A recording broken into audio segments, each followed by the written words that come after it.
আসসালামু আলাইকুম। এখানে আটা নিলাম আর চাউলের গুঁড়ি নিলাম। এখানে স্বাদ মতো লবণ দিব আর বেকিং পাউডার দিব হাফ চা চামচ, এক চা চামচ দিব গুঁড়ো দুধ আর চিনি দিব এক চা চামচ, টেবিল চামচ এক চা চামচ। এগুলো মেখে নিব আগে আর একটু তেল দিব।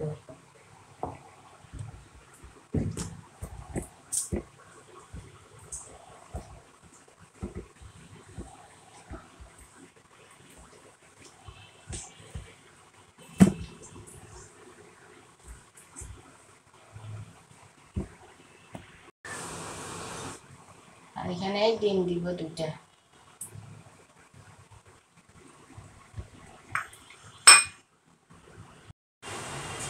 এখানে কুসুম গরম পানি নিব, একদম হাত ধরে একদম কুসুম, হালকা কুসুম নিয়ে মেখে নিব।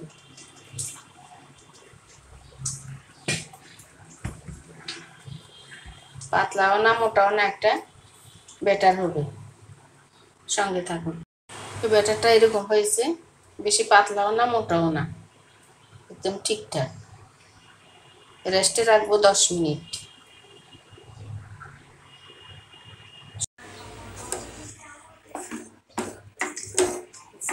ব্যাটারটা এরকম হয়েছে, রেস্টের পরে 10 মিনিট।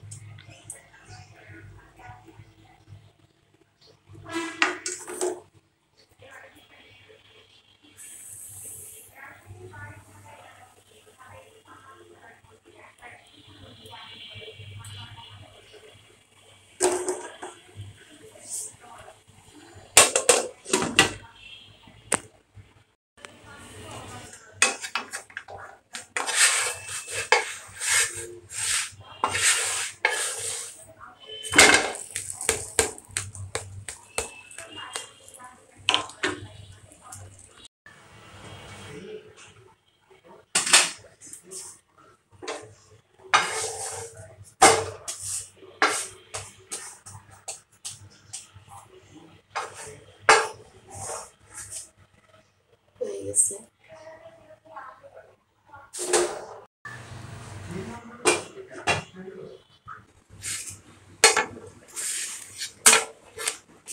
দুই পিঠে সুন্দর হয়েছে কালার।